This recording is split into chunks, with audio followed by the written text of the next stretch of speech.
ठीक है, endothermic reaction में जो हीट एनर्जी एब्जॉर्ब होती है वो ग्रेटर होती है as compared to heat energy release during bond formation. तो energy absorb during bond breaking is greater than energy release during bond formation. और एक्सोथर्मिक में उल्टा होता है, energy release during bond formation is greater than energy absorb during bond breaking. फिर हमने ये देखा था कि जब एंडोथर्मिक रिएक्शन होता है तो उसकी जो एनर्जी प्रोफाइल डायग्राम है वो इस तरह से बनती है कि रिएक्टेंट जो होते हैं वो लोअर एनर्जी लेवल पे होते हैं एज कम्पेयर टू प्रोडक्ट्स। इसी तरह फिर हम लोगों ने एक्सोथर्मिक रिएक्शन में देखा कि रिएक्टेंट जो होते हैं वो हाई एनर्जी लेवल पे होते हैं देन प्रोडक्ट्स, और उसकी एनर्जी प्रोफाइल डायग्राम कुछ ऐसा बनता है। तो रिएक्टेंट्स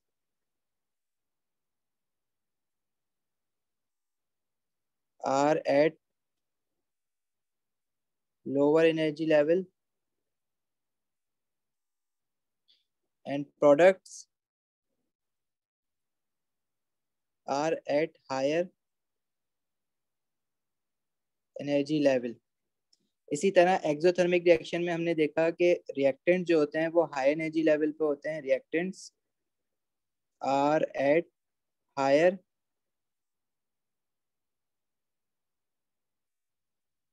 एनर्जी लेवल, और जो प्रोडक्ट्स होते हैं products are at lower energy level. सही है। और फिर हमने एक चीज और देखी थी कि एंडोथर्मिक रिएक्शन में अगर किसी रिएक्शन मिक्सचर में एंडोथर्मिक रिएक्शन हो रहा है और उसके अंदर अगर हम थर्मामीटर डालें तो उसका जो टेम्परेचर है वो डिक्रीज होता है। इसी तरह एक्सोथर्मिक रिएक्शन जब भी हो रहा होगा तो टेम्परेचर जो है वो इंक्रीज होगा। ठीक है, ये सारी चीजें हम लोगों ने देखी थी। फिर हम लोगों ने देखा था कि कोई भी रिएक्शन है अगर उसका ओवरऑल इंथैल्पी चेंज पॉजिटिव आ रहा है तो वो एंडोथर्मिक है, और अगर नेगेटिव आ रहा है तो वो एक्सोथर्मिक है। फॉर एग्जांपल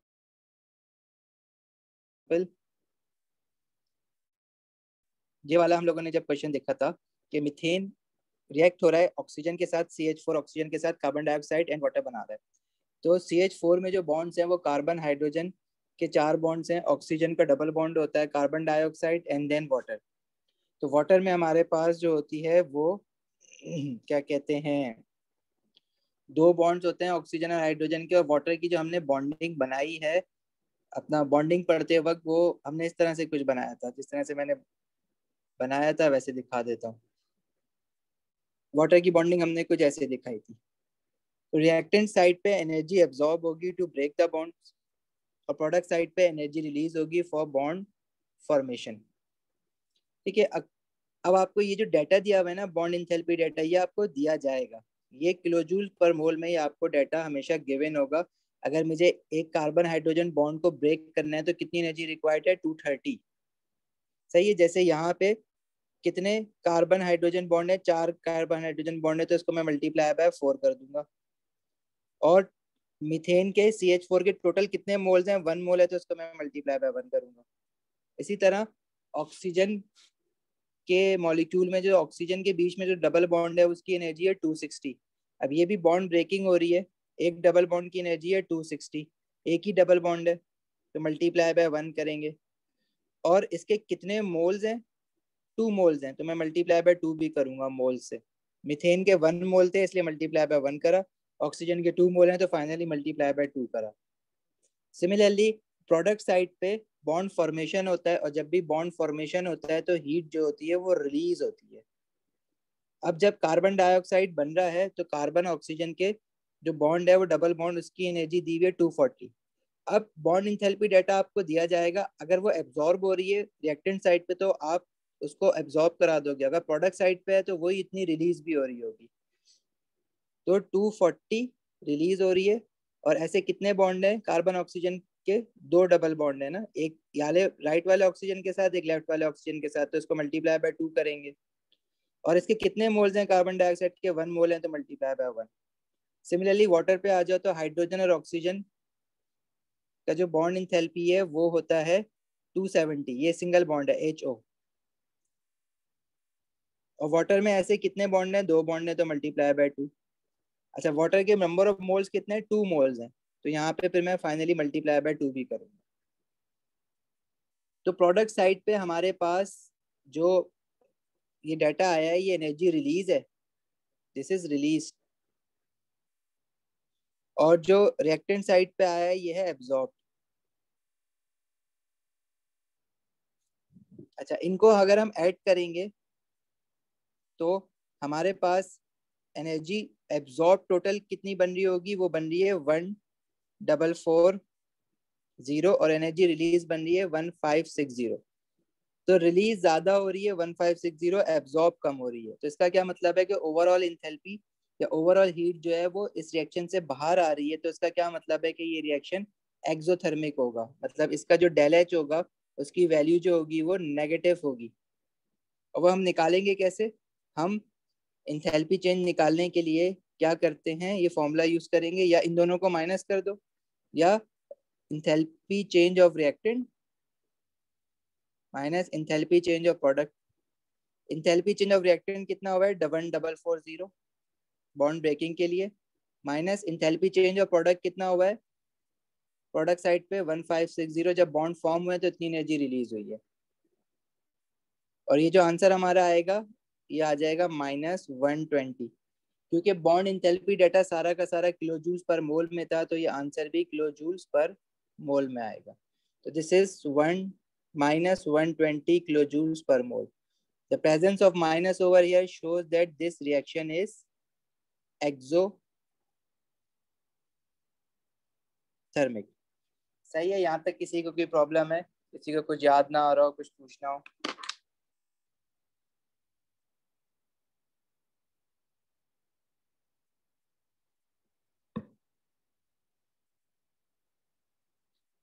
ओके, चलो आगे बढ़ते हैं अब।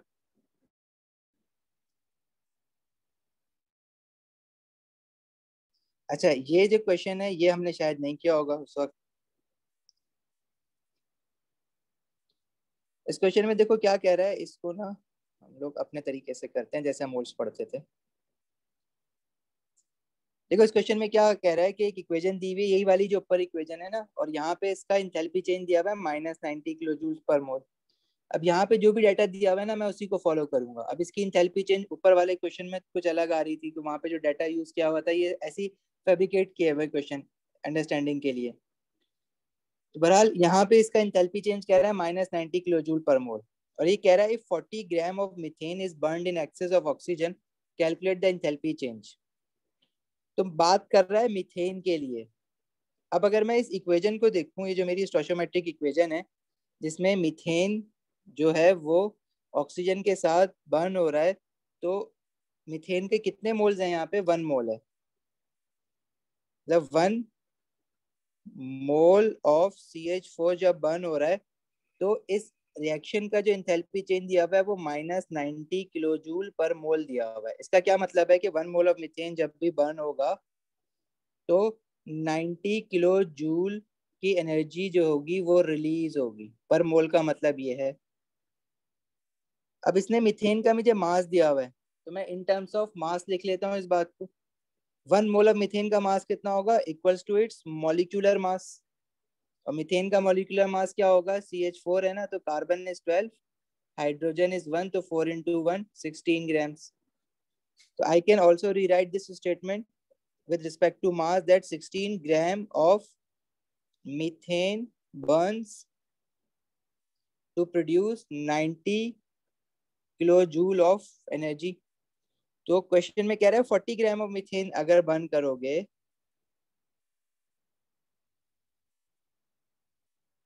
तो कितनी एनर्जी रिलीज होगी, एक्स। इसको क्रॉस मल्टीप्लाई करो, 16 into x, 40 into 90, तो x is 40 into 90 divided by 16। समझ आया? This is 225 kilojoules of energy is released by burning 40 gram of methane। Javeria, Khadija, Zara, समझ आया? आगे बढ़े।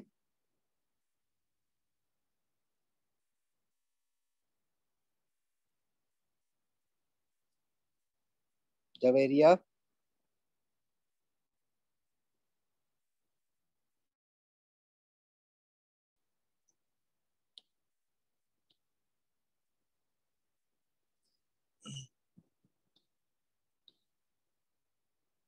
अच्छा नेक्स्ट क्वेश्चन भी देखो ऐसा ही है। इसमें कह रहा है कि इक्वेशन ये डेल एच इंथैल्पी चेंज दिया हुआ है इस इक्वेशन का। और वो कह रहा है कि 180 kilo joule of energy release हुई है, तो मास ऑफ मीथेन कितना बर्न हुआ होगा। अब हमें पता है इस इक्वेशन से कि 1 मोल ऑफ मीथेन यानी कि 16 ग्राम ऑफ मीथेन अगर हम बर्न करेंगे तो इसका रिएक्शन का इंथैल्पी चेंज दिया हुआ है 90 किलो जूल पर मोल। मतलब 16 ग्राम ऑफ मीथेन बर्न करने पे 90 किलो जूल की एनर्जी रिलीज होगी। अब अगर वो कह रहा है कि 180 किलो जूल की एनर्जी रिलीज हुई है तो मीथेन का क्या मास बर्न किया होगा। इसको क्रॉस मल्टीप्लाई करो, 16 into 180 x into 90। X would be 16 into 180 divided by 90। समझ आई बात। तो this is equals to 32 gram of methane.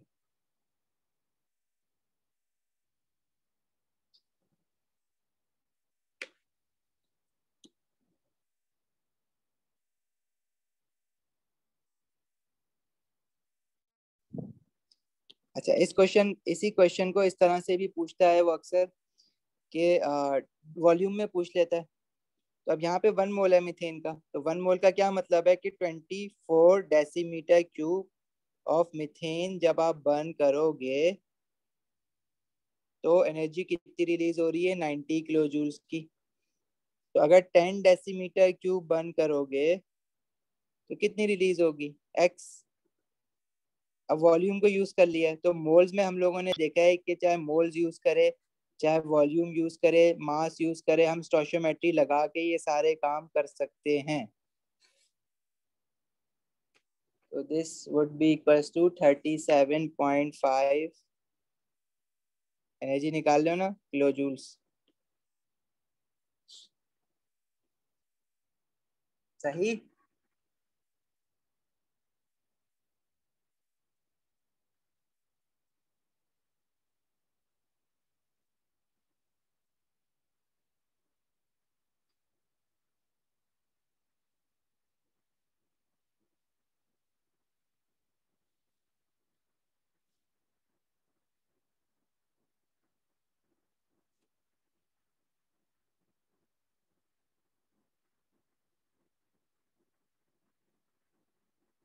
कुछ पूछना है।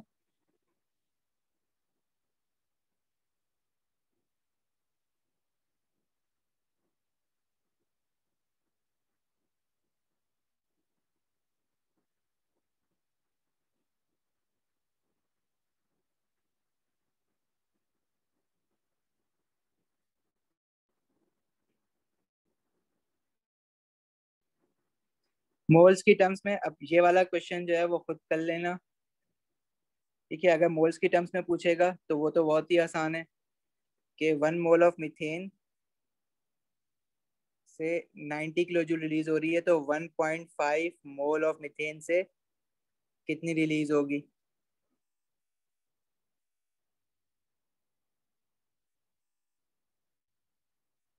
अच्छा और अगर इसने देखो यहाँ पे ना हमने ऑक्सीजन के लिए कर लिया है, तो ऑक्सीजन के लिए करोगे तो ये तो मीथेन के लिए हो गया CH4।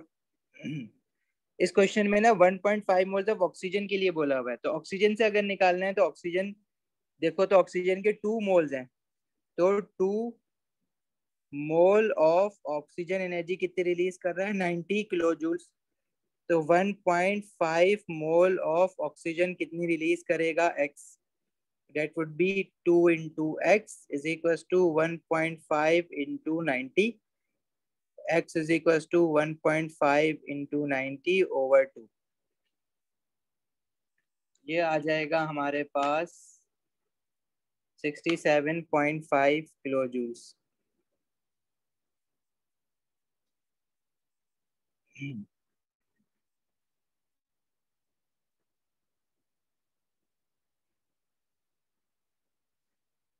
इसी तरह क्वेश्चन 6 करो जरा जल्दी से मुझे।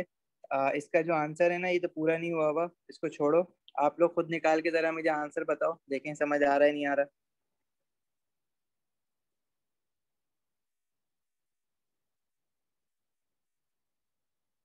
कैल्शियम कार्बोनेट HCl के साथ रिएक्ट हो रहा है to produce calcium chloride water and carbon dioxide. Enthalpy change इसका -70 है। If 50 gram of calcium carbonates react with 50 centimeter cube solution of HCl, calculate।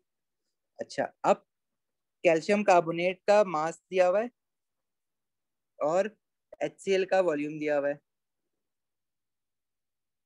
और ना HCl की कंसंट्रेशन भी दी हुई होती है इस क्वेश्चन में, जो कि आई थिंक ओमिट गई है मुझसे। कंसंट्रेशन दी हुई है 1 मोल पर डेसीमीटर क्यूब। कंसंट्रेशन इज 1 मोल पर डेसीमीटर क्यूब। तो इस क्वेश्चन में पहले तो आपको ये निकालना पड़ेगा कि इसमें से लिमिटिंग कौन सा है। अगर आप देख रहे हो किसी भी रिएक्शन में इंथैल्पी चेंज आ रहा है, तो आप किस रिएक्टेंट से निकालोगे? वो रिएक्टेंट से जो पहले खत्म हो जाए, और जो रिएक्टेंट पहले खत्म हो जाएगा तो रिएक्शन ही रुक जाएगा। तो आपने लिमिटिंग रिएक्टेंट से निकालना है। जैसे मोल्स में प्रोडक्ट निकालते थे, वैसे यहाँ पे इंथैल्पी चेंज भी आप, या एनर्जी कितनी रिलीज हो रही है या कितनी एब्जॉर्ब हो रही है। अब ये -70 है तो एनर्जी ऑब्वियसली रिलीज हो रही है माइनस में। पहले आप लिमिटिंग रिएक्टेंट निकालोगे, और लिमिटिंग रिएक्टेंट कैसे निकालोगे?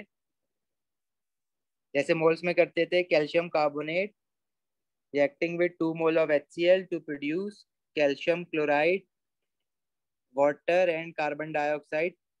ये हमारे पास एक बैलेंस्ड इक्वेशन है।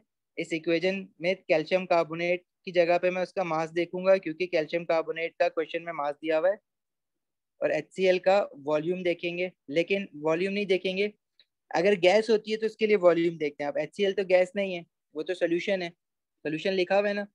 तो अब उसका वॉल्यूम दिया हुआ है और कंसंट्रेशन दी हुई है, तो मैं उसके क्या निकालूंगा? Number of moles. Number of moles कैसे निकालूंगा? Concentration is equal to number of moles over volume in decimetre cube. Number of moles is equal to concentration into volume. तो इसके मोल्स आ जाएंगे, कंसंट्रेशन 1 मोल पर डेसीमीटर क्यूब है, volume है 50 centimetre cube. Centimetre cube को हम डेसीमीटर क्यूब में convert करेंगे बाय डिवाइडिंग इट विद 1000। ठीक है, तो ये हमारे पास जो मोल्स आ रहे हैं वो आ रहे हैं 0.05 मोल्स।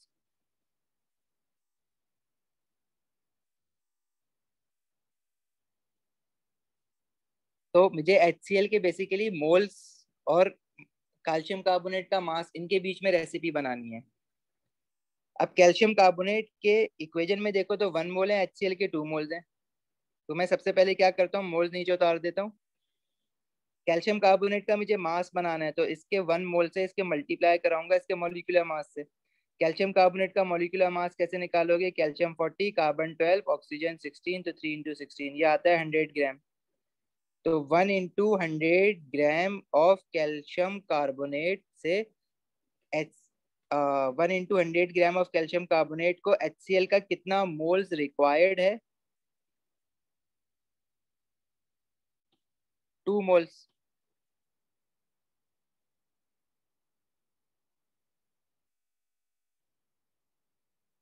HCl का मैं मोल्स ही रखना है, तो मैं HCl को किसी भी चीज से मल्टीप्लाई नहीं कराऊंगा, क्योंकि मुझे मोल्स ही चाहिए उसके। अच्छा, अब मुझे लिमिटिंग एक्सिस पता लगाना है। तो क्वेश्चन में कैल्शियम कार्बोनेट का मास दिया हुआ है 50 ग्राम। तो अगर मैं ये देखूं कि 50 ग्राम अगर कैल्शियम कार्बोनेट को कम्प्लीटली रिएक्ट कराना है, तो HCl के कितने मोल्स चाहिए होंगे? तो पहले तो हम ये निकाल लेते हैं, 100 × x 50 × 2, तो ये आ जाएगा 50 × 2 डिवाइडेड बाय 100। ये कितने आ रहे हैं? 1 मोल। अच्छा, ये जो HCl के मोल्स रिक्वायर्ड हैं, ये है 1 mole in order to completely react 50 gram of calcium carbonate. लेकिन HCl के मोल्स गिवन कितना है मुझे? गिवन मोल जो है वो 0.05 मोल्स है। ठीक है, रिक्वायर्ड मेरा ग्रेटर देन गिवन है, मुझे चाहिए ज्यादा, मेरे पास है कम। और जब भी रिक्वायर्ड ग्रेटर देन गिवन होता है, तो वो रिएक्टेंट लिमिटिंग में होता है। होपफुली याद है मोल्स का, नहीं तो थोड़ा सा रिवाइज करना फिर जाके आज की क्लास के बाद।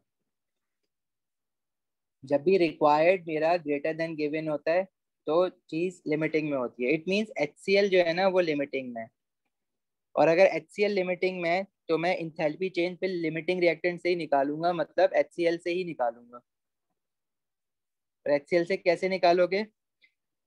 इस इक्वेशन में HCl के 2 मोल्स हैं, तो 2 मोल ऑफ HCl से कितनी एनर्जी रिलीज हो रही है? 70 किलो जूल्स।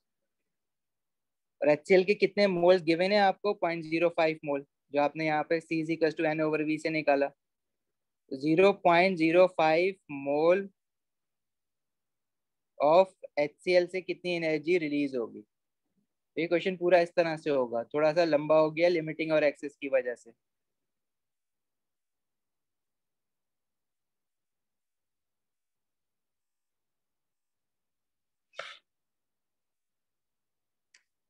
हाँ जी। जवेरिया, जारा, खदीजा, समझ आया है? रिपीट करूं क्वेश्चन?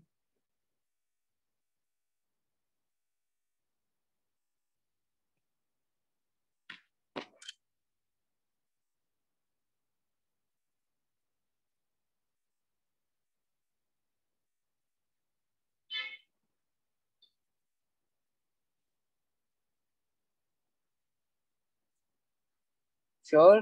तीनों को आ गया?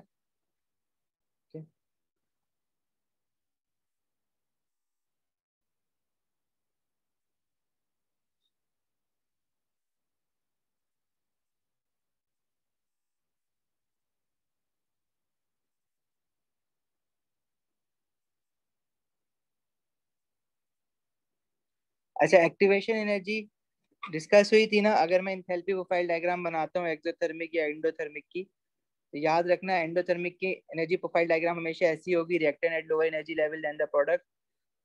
This is for endo. और एक्सोथर्मिक की क्या होगी? रिएक्टेंट ऊपर होंगे, प्रोडक्ट नीचे होगा। And this is for exo. तो इंथैल्पी चेंज इसका पॉजिटिव हमने देखा है, और एक्सो का इंथैल्पी चेंज नेगेटिव देखा है, जिसमें एरो डाउनवर्ड बनाएंगे। इनकी एक्टिवेशन एनर्जी क्या होती है कि अगर मैं रिएक्टेंट से लेके पीक तक जो एनर्जी बनाता हूँ ना, वो एक्टिवेशन एनर्जी होती है। एक्टिवेशन एनर्जी को हम डिटेल में पढ़ेंगे रेट ऑफ अ रिएक्शन में। एक्सोथर्मिक रिएक्शन में एक्टिवेशन एनर्जी ये होगी रिएक्टेंट से लेके पीक तक। ठीक है, रिएक्टेंट से लेके पीक तक। तो एक्सोथर्मिक रिएक्शन में एक्टिवेशन एनर्जी ये होगी। और एक्टिवेशन एनर्जी की डेफिनेशन क्या होती है? It is the minimum energy required to start off a chemical reaction. Minimum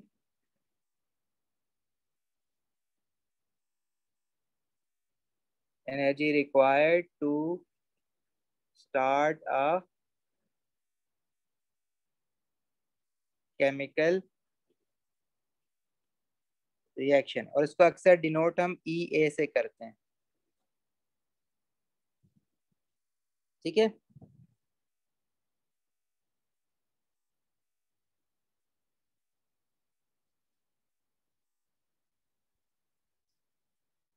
तो कुछ MCQs देखते हैं, फिर पेपर 2 देखते हैं कुछ। क्वेश्चन में कह रहे थे diagram shows N energy profile diagram. ये जो डायग्राम हम बना रहे हैं ना एंडो एक्सो की, इसको हम एनर्जी प्रोफाइल डायग्राम कहते हैं। एक्स एक्सिस पे रिएक्शन पाथवे या रिएक्शन प्रोग्रेस लिखा हुआ होता है, या progress of a reaction. Reaction में पहले रिएक्टेंट होते हैं और फिर वो प्रोडक्ट में कन्वर्ट होते हैं। अच्छा, वो कह रहा है which energy chain is the activation energy of the catalysed reaction. अब देखो, अगर मुझे rate of a reaction increase करना होता है ना, तो मैं कैटलिस्ट यूज करता हूँ। अब ये भी हम रेट ऑफ अ रिएक्शन में ही पढ़ेंगे, वैसे यहाँ पे आ गया है सामने तो सुन लो थोड़ा सा। कैटलिस्ट क्या करता है? एक्टिवेशन एनर्जी को कम कर देता है रिएक्शन की। अब अगर एनर्जी प्रोफाइल डायग्राम पहले इस तरह से बन रहा था, तो with catalyst energy profile diagram जो होगा वो इस तरह से बनेगा। पीक जो है वो नीचे आ जाएगी। जैसे यहाँ पे बनाया है ना, यहीं पे देखो, ये विदाउट कैटलिस्ट रिएक्शन है। अगर मुझे विद कैटलिस्ट यही काम करवाना है, तो विद कैटलिस्ट देखो क्या होगा कि स्टार्ट तो यूं ही होगा, लेकिन ये पीक नीचे आ जाएगी दोनों में।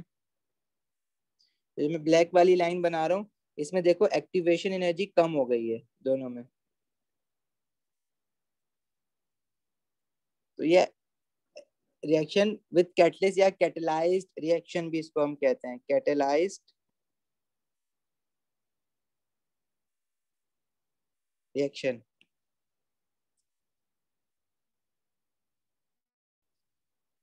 तो यहाँ पे देखो दो तरह के हमारे कर्व बने हुए थे। एक तो ये पहला ये बना हुआ था, जिसकी एक्टिवेशन एनर्जी अगर मैं देखूं तो उसकी एक्टिवेशन एनर्जी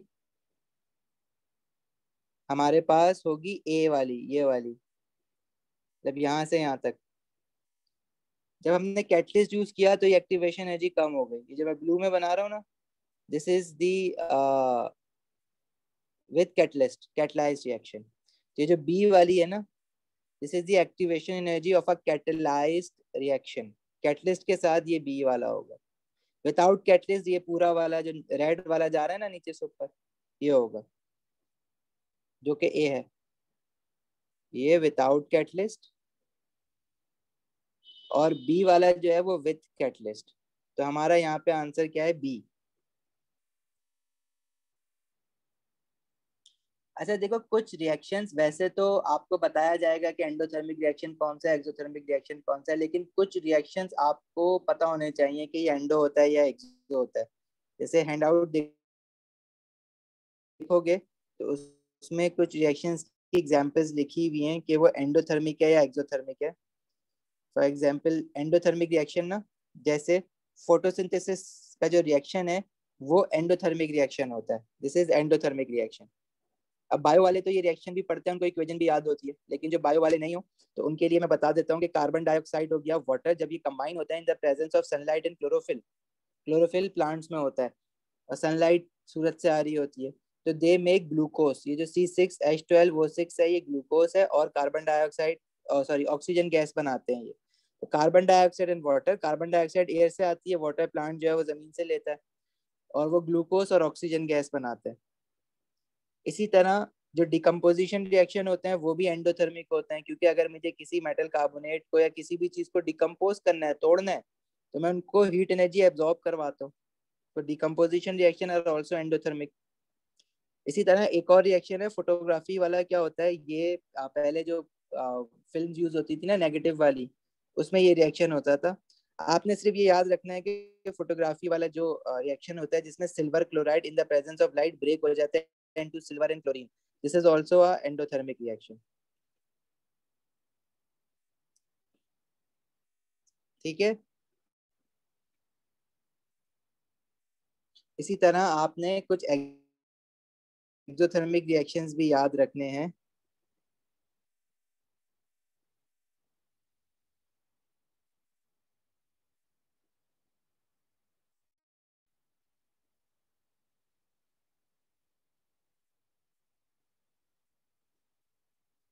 जैसे फोटोसिंथेसिस एंडोथर्मिक है जो प्लांट्स में होता है।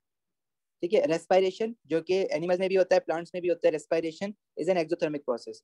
ये उल्टा होता है फोटोसिंथेसिस का, उसमें ग्लूकोज प्रोड्यूस्ड हो रहा है, इसमें ग्लूकोज बर्न होता है इन द प्रेजेंस ऑफ ऑक्सीजन, और वो हीट रिलीज करता है। इसका एंथैल्पी चेंज नेगेटिव होता है। जो हमारे ह्यूमन सेल्स में हो रहा होता है माइटोकॉन्ड्रिया के अंदर, C6H12O6 ऑक्सीजन के साथ कंबाइन होकर कार्बन डाइऑक्साइड एंड वाटर बनाते हैं, इसमें एनर्जी रिलीज होती है। सही है। तो याद रखना, रेस्पायरेशन जो है वो एक्सोथर्मिक रिएक्शन है। इसी तरह एसिड और एल्कली का जो रिएक्शन था उसको हमने क्या कहा था? Neutralisation reaction. तो जो भी न्यूट्रलाइजेशन रिएक्शन होता है वो भी हमारे पास एक्सोथर्मिक रिएक्शन होता है। तो ये चीज भी याद रखना कि neutralisation reaction is also a exothermic reaction. Acid और एल्कली का जो रिएक्शन है जिसमें सॉल्ट एंड वाटर प्रोड्यूस्ड होता है। और न्यूट्रलाइजेशन रिएक्शन की जब हमने आयनिक इक्वेशन बनाई थी, तो हर न्यूट्रलाइजेशन रिएक्शन की आयनिक इक्वेशन भी सेम आती है, H positive OH negative to form water. इसी तरह कंबशन ऑफ फ्यूल्स, अब चाहे वो मिथेन हो, नेचुरल गैस जो घरों में आती है, चूल्हे जिससे जलते हैं, या हाइड्रोजन को जला रहे हो या कार्बन के जला रहे हो, तो सारे कंबशन रिएक्शन भी एक्सोथर्मिक होते हैं। हम कंबशन ऑफ फ्यूल करवाते हैं इसलिए ताकि उसको जला के उसमें से हीट एनर्जी रिलीज जो होती है उसको यूज कर सके। तो अगर हीट एनर्जी रिलीज होगी नहीं तो वो फ्यूल क्या हुआ फिर? तो हीट एनर्जी रिलीज कब होती है? जब एक्सोथर्मिक रिएक्शन होता है। तो कंबशन ऑफ फ्यूल भी एक्सोथर्मिक रिएक्शन होता है। सिमिलरली मेटल का वाटर के साथ रिएक्शन, ये हमने मेटल्स में देखा है ना कि एक्सप्लोसिव रिएक्शन होता है। एक्सप्लोसिव क्यों होता है? कि हीट एनर्जी रिलीज होती है। तो जब हीट एनर्जी रिलीज हो रही है तो again this must be a exothermic reaction.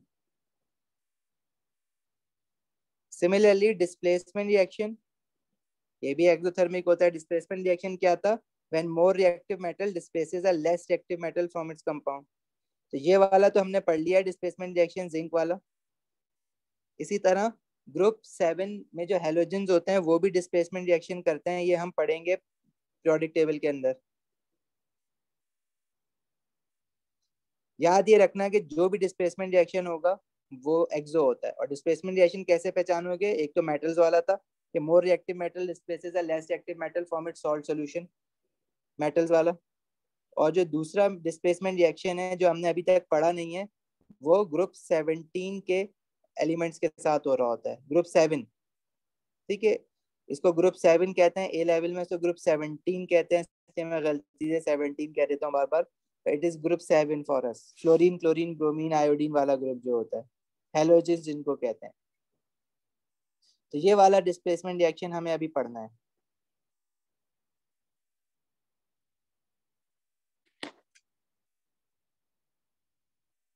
सही।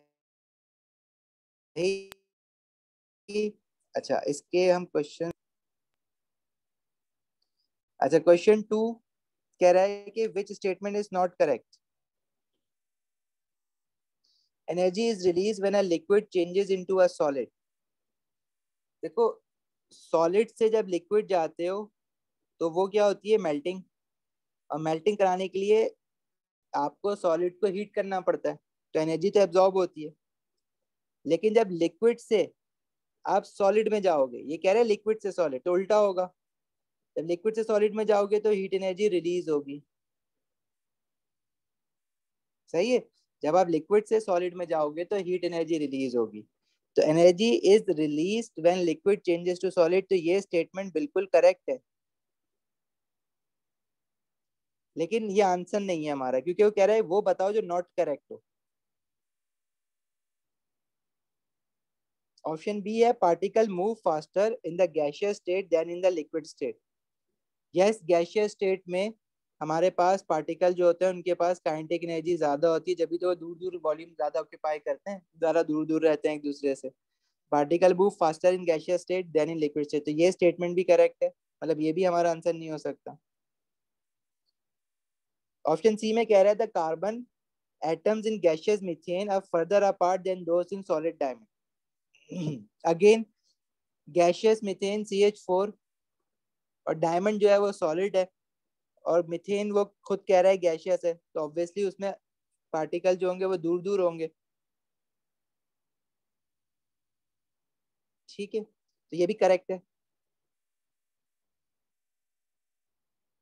डी कह रहा है there is a large decrease in the volume of a solid metal when pressure is applied to it. देखो, मेटल जो होते हैं वो इनकम्प्रेसिबल होते हैं, मतलब उनके जो पार्टिकल्स होते हैं, जो मेटल पॉजिटिव आयन होते हैं, वो ऑलरेडी एक दूसरे से करीब करीब होते हैं, तो उनके बीच में तो वैसी स्पेसिंग नहीं होती है।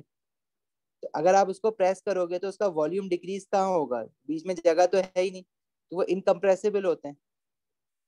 तो प्रेशर अप्लाई करने पे वो पार्टिकल जहां पर हैं वहीं पर रहेंगे, तो वॉल्यूम थोड़ी डिक्रीज होगा। तो डी नॉट करेक्ट है, और जो नॉट करेक्ट है वही हमारा इसमें आंसर है। सही, जवेरिया, खदीजा, जारा। समझ आई बात।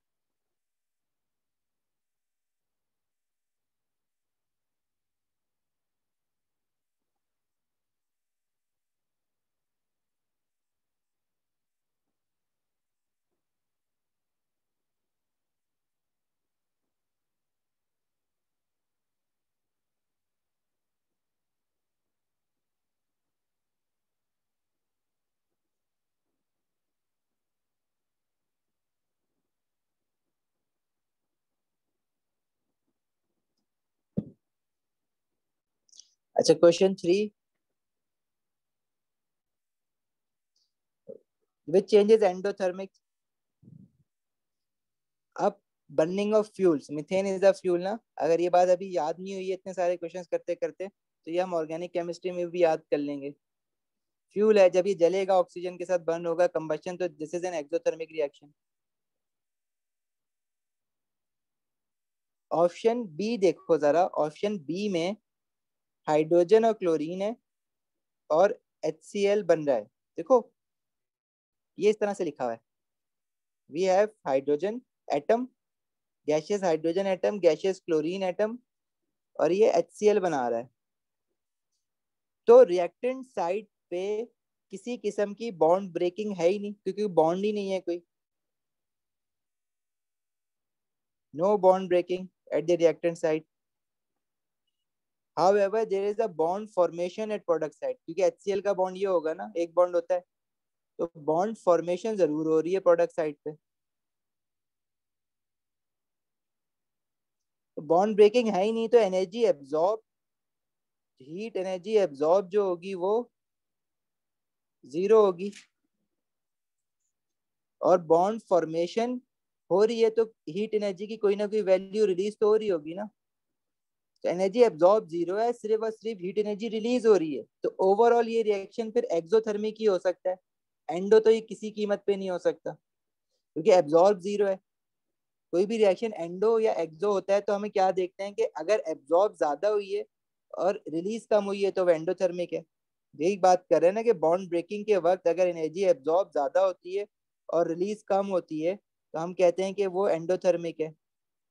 लेकिन अगर एब्जॉर्ब कम हो बॉन्ड ब्रेकिंग के वक्त और रिलीज ज्यादा हो तो फिर हम कहते हैं कि वो एक्सोथर्मिक है। तो यहाँ तो एब्जॉर्ब हुई नहीं है, सिर्फ रिलीज हुई है, तो रिलीज ज्यादा है, तो it means this reaction must be an exothermic. ठीक है। तो बेसिकली जो ऑप्शन बी मुझे दिया हुआ है ना उसमें ऐसा ही है ना, no bond breaking only bond formation means only energy release, absorb तो कुछ भी नहीं हुई है, तो ये रिएक्शन भी एक्सोथर्मिक होगा। वो बोला कि इनमें से एंडोथर्मिक कौन सा है, तो ना तो ए है एंडोथर्मिक ना बी है।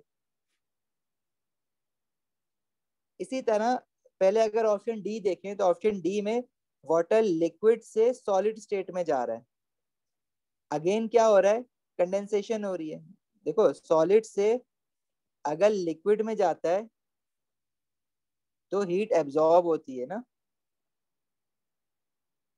लेकिन अगर लिक्विड से सॉलिड स्टेट में जाता है तो ठंडा होता है, तभी तो वो सॉलिडिफाई होता है, तो हीट रिलीज होती है।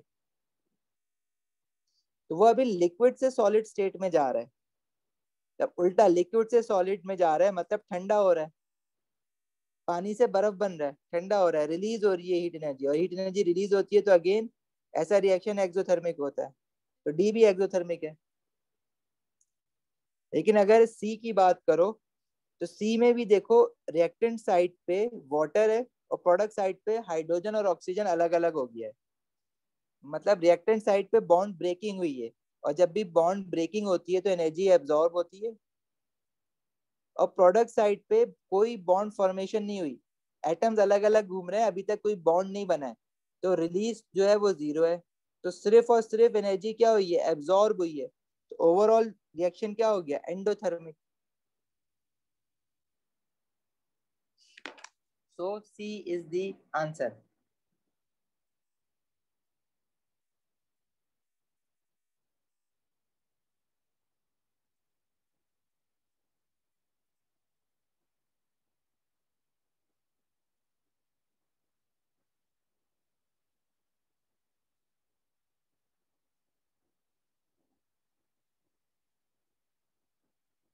सही है, कुछ पूछना है?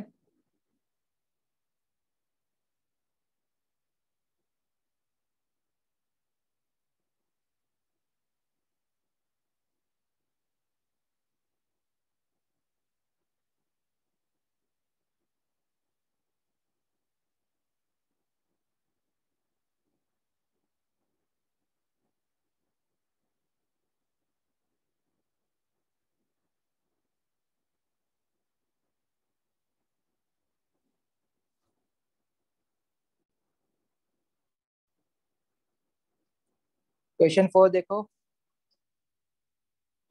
क्वेश्चन 4 कह रहा है the energy profile diagram for a reaction shown, which statement is correct. अच्छा यहाँ पे ये जो चीज लिखी हुई है ना, this is H1, this is H2 and this is H3। अगर मैं आपसे कहूं कि इसका इंथैल्पी चेंज क्या है तो अब ये पहले तो सबसे पहले ये आइडेंटिफाई करो इसमें product are at a high energy level than reactants, और ये जो शेप बन रहा है ये एंडोथर्मिक प्रोफाइल का शेप बन रहा है। दूसरी बात इसकी अगर मैं इंथैल्पी चेंज देखूं तो रिएक्टेंट से प्रोडक्ट तक ये होगी, जो कि क्या होनी चाहिए, H2 minus H1, product minus reactant, H2 minus H1। और अगर मैं इसकी एक्टिवेशन एनर्जी पूछूं तो एक्टिवेशन एनर्जी क्या होगी रिएक्टेंट से लेके पीक तक, तो activation energy would be H3 minus H1। Enthalpy change क्या होगा, H2 माइनस H1, जो कि पॉजिटिव होना चाहिए। और ये रिएक्शन प्रोफाइल एंडोथर्मिक रिएक्शन की है। अब ऑप्शंस देख लो, उसमें कह रहा है which statement is correct, activation energy of the reaction is H3 minus H1। हाँ, activation energy H3 minus H1 है, ये बात सही है। Activation energy of the reaction is H3 minus H2। अब एक्टिवेशन एनर्जी जब H3 माइनस H1 है तो बी वाला तो गलत हो गया ना। इंथैल्पी चेंज डेल एच वो कह रहा है H1 माइनस H2। देखो ये एंडोथर्मिक है, तो इंथैल्पी चेंज जो है वो पॉजिटिव आना चाहिए। और पॉजिटिव कब आएगा, जब H2 माइनस H1 करोगे। अगर आपने H1 माइनस H2 कर दिया ना, तो H1 तो देखो छोटा है, अगर ये 50 है तो H2 तो इससे बड़ा होगा ना, वो ऊपर होगा। अगर आपने 50 माइनस 100 करा तो ये तो नेगेटिव आ जाएगा। अब ये रिएक्शन प्रोफाइल तो एंडोथर्मिक की है, इसका एंथैल्पी चेंज पॉजिटिव आना चाहिए। तो H1 माइनस H2 लिखोगे तो ये गलत हो जाएगी बात। आपने एंथैल्पी चेंज क्या लिखना है, H2 माइनस H1। अगर H2 100 है तो H1 उससे छोटा होना चाहिए, तब जाके ये पॉजिटिव आंसर आएगा आपका। और डी ऑप्शन है H1 माइनस H3। अच्छा, H1 माइनस H3 तो इंथैल्पी चेंज नहीं हो सकता ना, ठीक है। वो तो एक्टिवेशन एनर्जी की वैल्यू दे देगा, लेकिन एक्टिवेशन एनर्जी के लिए भी आप H3 माइनस H1 करोगे, बड़े में से छोटा माइनस करोगे, तो डी भी गलत है। ए इज द आंसर, राइट।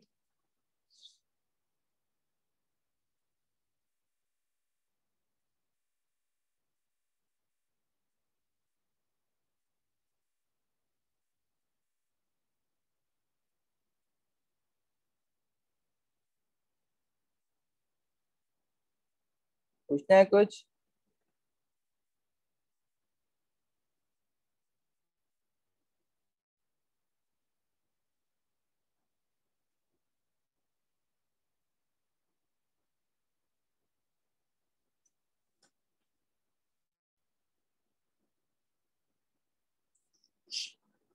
अच्छा, ये क्वेश्चन 6 है, ये हम ऑर्गेनिक केमिस्ट्री पढ़ने के बाद करेंगे। क्वेश्चन 5 आप खुद करना। इसी तरह क्वेश्चन 7, क्वेश्चन 8 ये आप कर सकते हो। अब क्वेश्चन 8 देख लो एक बार। एनर्जी प्रोफाइल डायग्राम दी हुई है, कह रहा है what is the enthalpy change for the catalysed reaction. अब कैटलाइज्ड रिएक्शन ये है जो डॉटेड लाइन से बना हुआ है।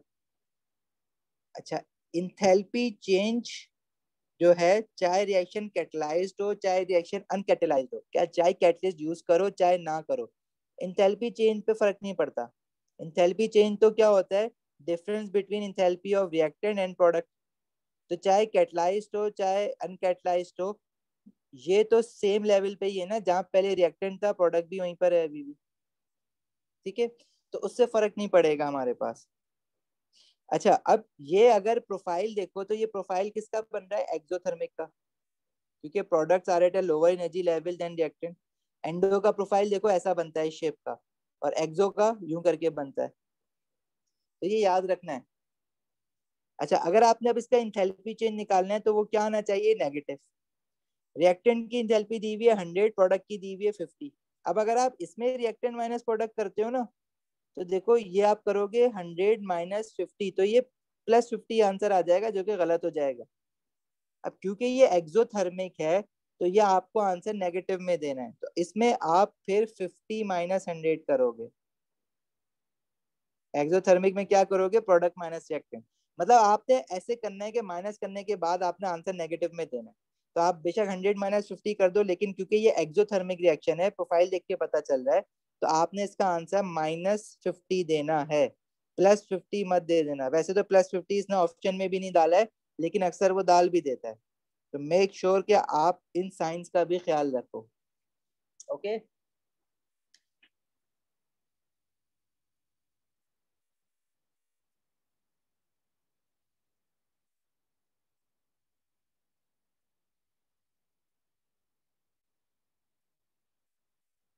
इसी तरह क्वेश्चन 9, ये जैसा क्वेश्चन अभी पीछे किया है ये कर सकते हो करना खुद से।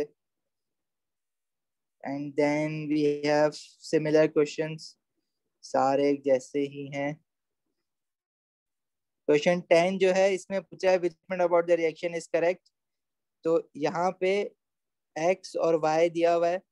वाई जो है ना नीचे यूं करके बनाया हुआ है, एक्सोथर्मिक रिएक्शन है इसलिए। ये प्रोफाइल देखो तो एक्सो का है।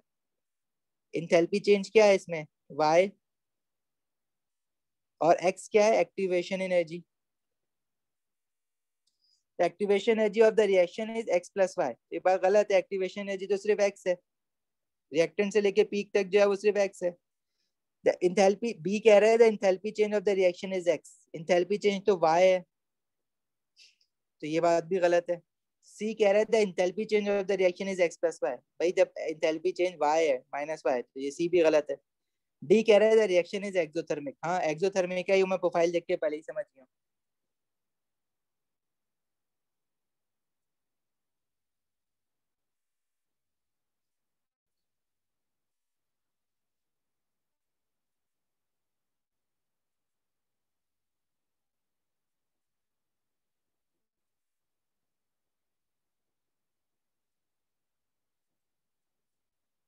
Question 24, the energy diagram for the reaction between sodium hydroxide and hydrochloric acid is shown। अच्छा, रिएक्टेंट जो है ना उसने यहाँ पे दिखाया हुआ है ऊपर, और जिसमें उसने लिखा हुआ है H पॉजिटिव, जो कि एसिड से आया होगा। उसने आयनिक इक्वेशन लिखी हुई है रिएक्शन की ना, और OH नेगेटिव, क्योंकि अगर आप सोडियम हाइड्रोक्साइड और HCl डाल रहे हो to produce salt and water, that is sodium chloride and water, तो बेसिकली इसकी आयनिक इक्वेशन क्या होती है, एसिड और एल्कली है ना, H positive OH negative and water. Reactant में इसने H पॉजिटिव OH नेगेटिव लिखा हुआ है, और प्रोडक्ट में क्या बना है, वाटर, तो प्रोडक्ट की जगह पे उसने वाटर लिखा हुआ है। और इसका जो इंथैल्पी चेंज दिया हुआ है वो -54 दिया हुआ है। ऑब्वियसली न्यूट्रलाइजेशन रिएक्शन है, तो इंथैल्पी चेंज जो है वो नेगेटिव ही होगा,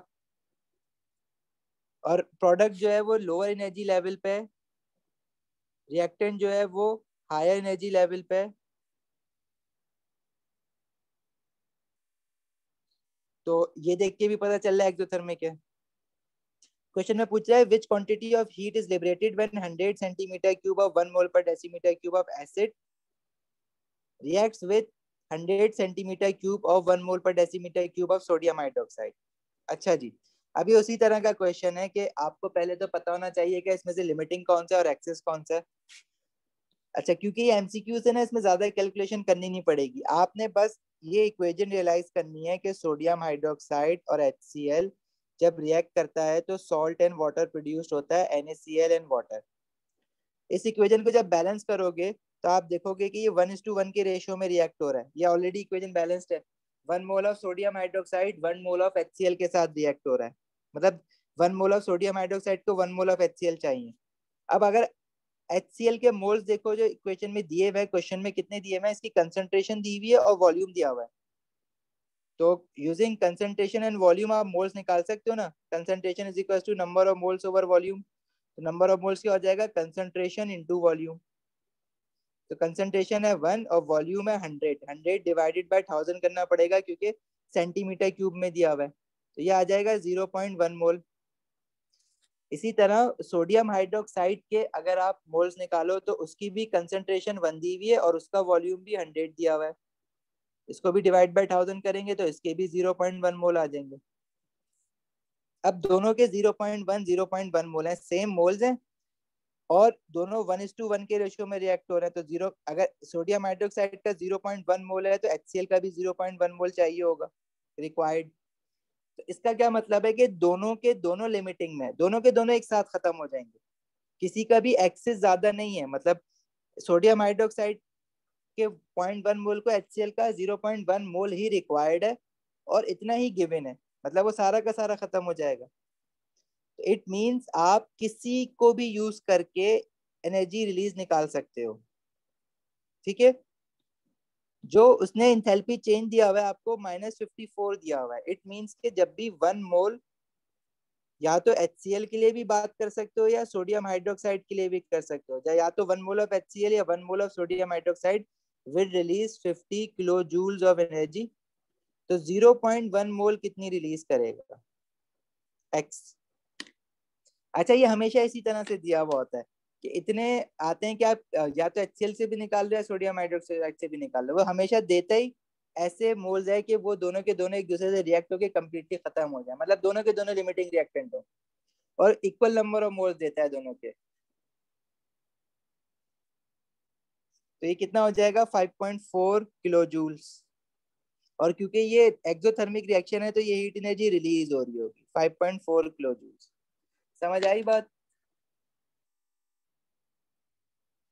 जी जवेरिया, खदीजा, जारा, क्लियर है?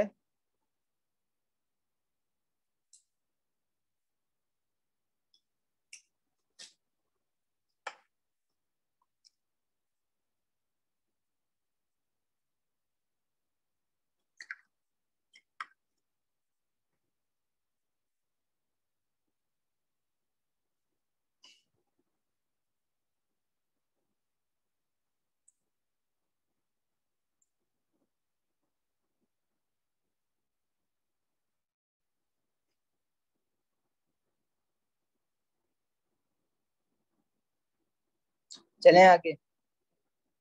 अच्छा देखो, तकरीबन हर तरह का क्वेश्चन कर लिया है इसमें पेपर 1 में। तो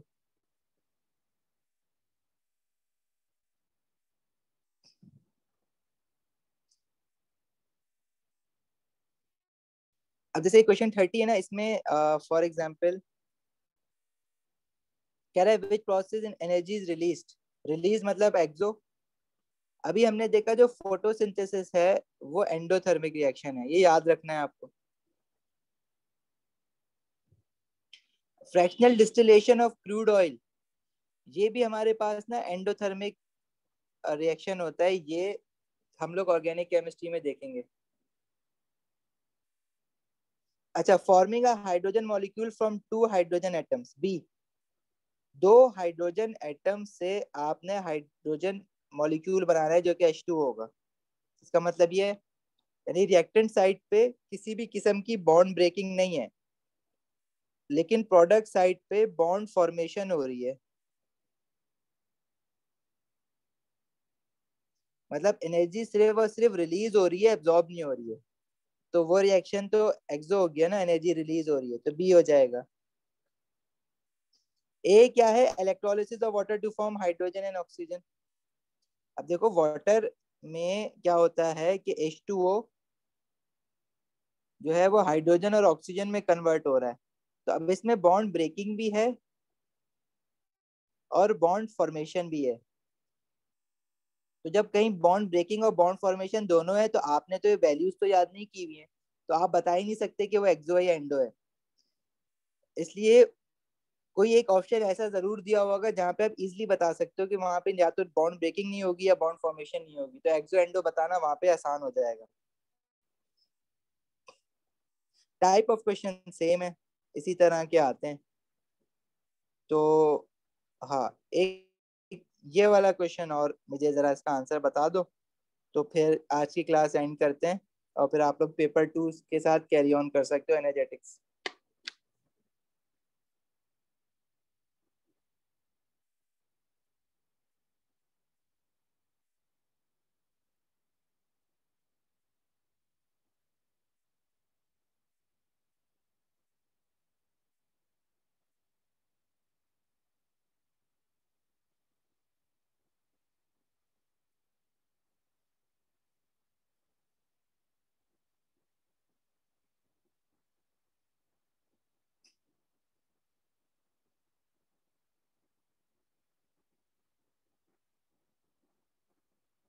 बता रहे हो आंसर जल्दी?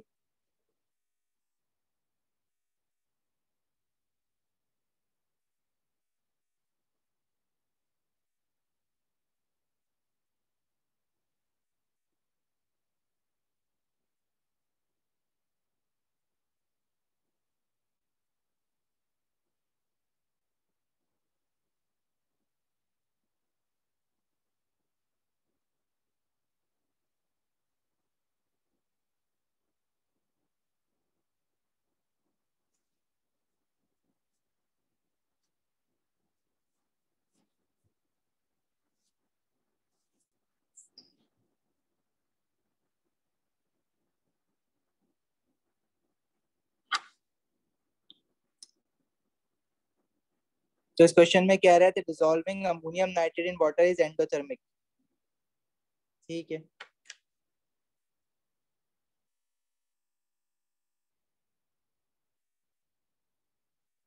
जवेरिया, खतीजा, ज़ारा, आंसर बताओ जल्दी से।